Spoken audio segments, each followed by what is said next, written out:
Hey guys, I wanted to shoot this quick video and show you how you can create a template from a PDF document.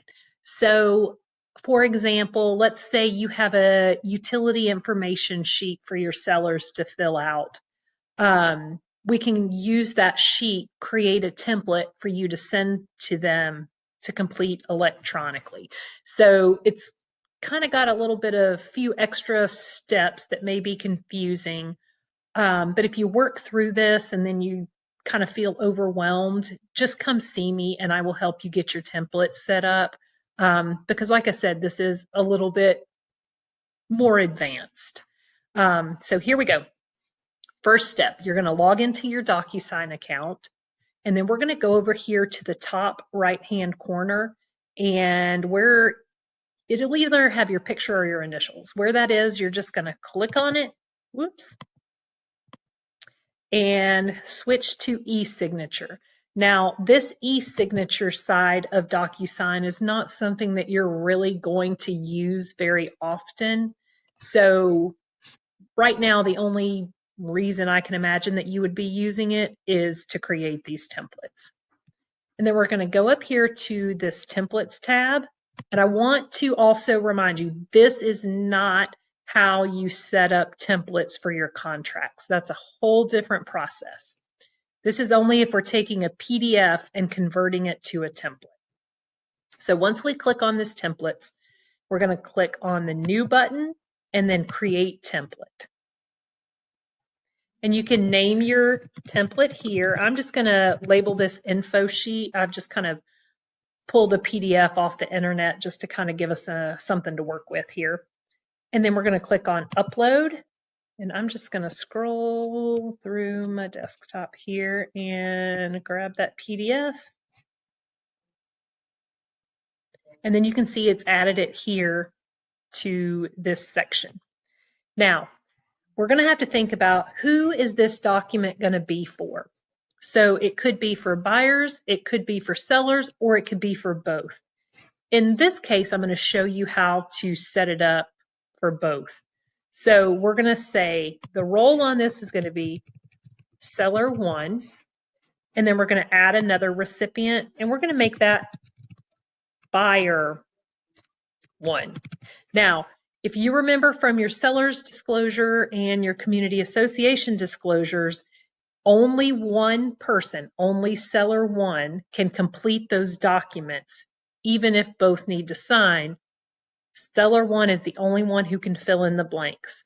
That same concept is going to apply here, okay? So we're going to have seller 1 and we're going to have buyer 1. And then I'm going to go ahead and add seller 2 and buyer 2 just to kind of show you how it might work. Okay, so we've got those added. We're going to click next. And then it's going to bring up our PDF document. This is just one I pulled off the internet. And now we're going to set up our template. So we are going to go over here to this left-hand bar, and we're going to take these text box and just move them wherever they need to go, and then you can expand them to fit the space you have. You'll also notice that this is yellow. So that means that it's a required field for that client to fill out. I prefer not to have required fields because if there's something that isn't applicable, they're going to be required to fill it out. So I just go right over here to the right side and uncheck required field. Okay. And I'm going to do that for every text box I put in here. Okay. So we're just going to keep going and just keep adding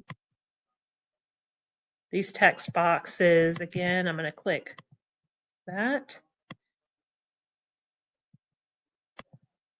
Okay, so you kind of get the idea of how to do that. You can also drag and drop buyer's name. You could drag that over here and it'll auto-populate when they complete this document. And then we can say buyer 2. Buyer 2, we're just going to drag the name over here so it'll auto-populate when they sign this document. Okay, I'm going to go back to buyer 1. All right, so Moving on, I'm not going to fill out all of these, but I just wanted to show you a few key things. So right here, it's asking, how will they be taken title? Joint tenants or tenants in common? Well, you can't circle this, so we've got to come up with an option. So we're going to drag the checkbox over here, just like that, okay? And then we are going to just scroll down to the bottom and let's just pretend that they're going to sign this, okay? So we're going to drag signature for buyer 1. We're going to switch over to buyer 2 real quick and add their signature, okay? So this is for the buyer. Now, we need to do this for the seller as well. You can use this exact same document and it's going to pull from your Docusign room how you've set it up, who needs to sign what. So I'm going to switch over to seller 1 and I'm going to grab this text box and I'm going to put it right over the other one, just like that. And I'm going to do the same thing and unmark the required field. Okay, so we're just going to bring these over.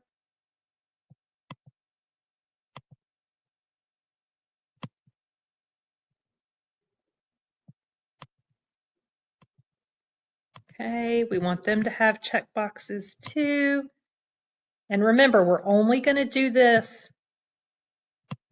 for buyer 1 or seller 1 because only one person can complete this, okay? So as we scroll down, I'm going to go ahead and add signature blocks for seller 1 and a signature block for seller 2. If you needed to add date signed, you've got that option as well. Let's see, right here, I'm just going to drag the seller's name.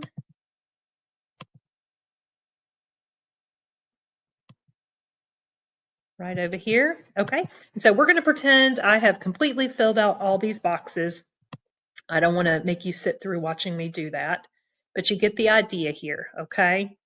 So then we're going to hit save and close. Okay, we've created our template here.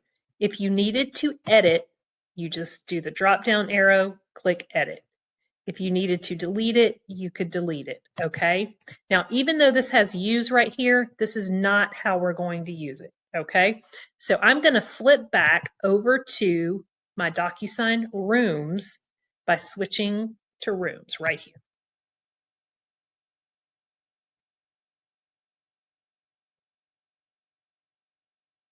Okay, so I have a listing test room right here. And I'm gonna open this up and say, okay, seller needs to fill out the property disclosure. And I want them to fill out this info sheet. Well, you can see the info sheet isn't here. We're going to add that in the next step. So go ahead and create your envelope. You can name it whatever you want. You can see that the community association disclosure is here.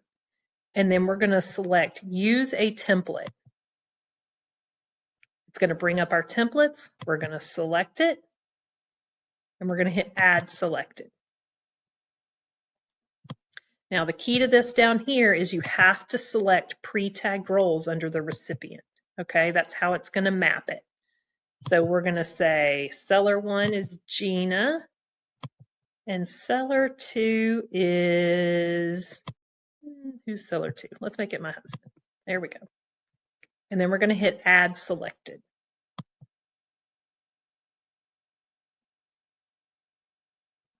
Okay, and then if you wanted to type a message, you could. We're going to hit next.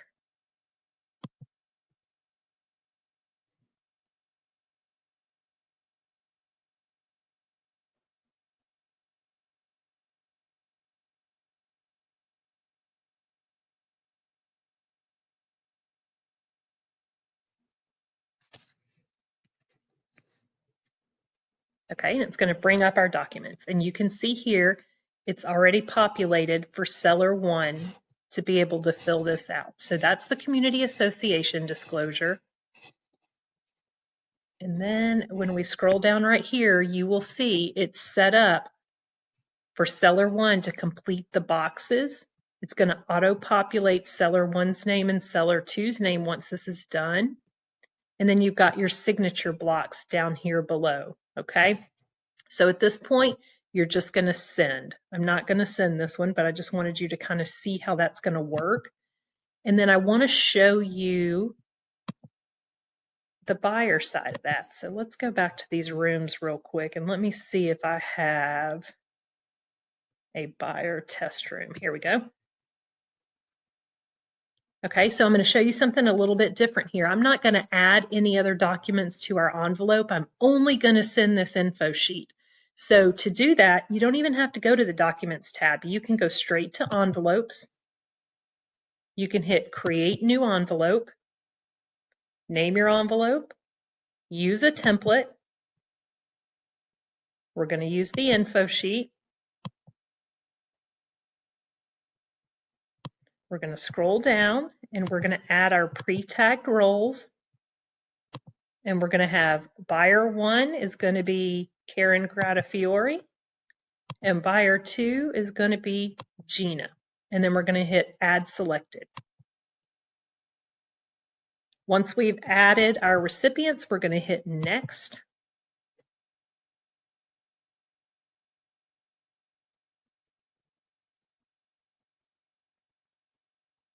And this document's going to load. And you can see here it's got buyer 1, Karen Gratafiore, and buyer 2, Gina Fields.